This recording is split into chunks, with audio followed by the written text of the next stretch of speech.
They say it takes 2 days for your dog to start eating your body. It was like someone hit me in the chest with a sledgehammer. I collapsed to the floor. I must have hit my head on something because by the time I regained consciousness, my forehead was sticky with blood. My whole body felt sore. I could breathe, but only just barely. I was down in the basement cleaning that row of shelves that I had been putting off, so I doubt my neighbors heard me falling. The only thing that was home, and would be until the next morning, was my boyfriend's stupid dog, Cooper. Jason picked him up from the pound even though nobody else wanted him. The scrappy little thing with wiry gray fur mottled with brown patches was no purebred, that was for sure. I wasn't a dog person, but Cooper was quiet, didn't pee in the house, and Jason took care of him most of the time. I was now hating the fact that Cooper was so quiet. If he nonstop yapped, perhaps someone could have come over and helped. But no, Cooper just meandered over to my fallen body and stared at me for an unnerving amount of time. He didn't do anything. He just stood there, staring. I tried to make my mouth work, tell him to go get help, but all I could do was make this dull, gurgling sound. My tongue felt thick and unusable, and all Cooper did was stand there and stare. He finally approached me, sniffing my head and whimpering ever so quietly. His warm tongue lapped against my bleeding head, which stung at first, but it did feel better after a few licks. After he'd cleaned up the blood, he backed up, nuzzled at my neck, and whined again.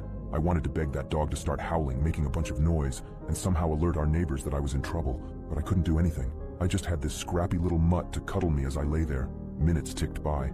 I could see the clock on the wall moving ever so slowly. I had to wait until Jason came home, I figured. He was going to be home tomorrow morning. I could last that long, right? I didn't feel like I was getting worse. I just had to wait it out. I could do this. I could live long enough for this. What I didn't count on was Cooper's lunchtime. Cooper got fed 3 times a day. Jason spoiled the mutt. He got that fresh food stuff from the pet store that cost almost as much as our groceries, but Cooper loved it. But when noon came, and I was being a terrible owner and not getting up to feed Cooper, he got impatient.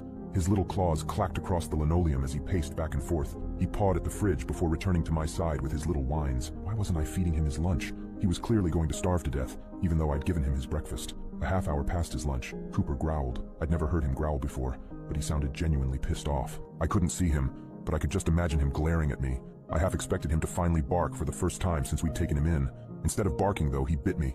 His teeth sunk into my calf, hard. It was agonizing, only made worse by the fact I couldn't scream.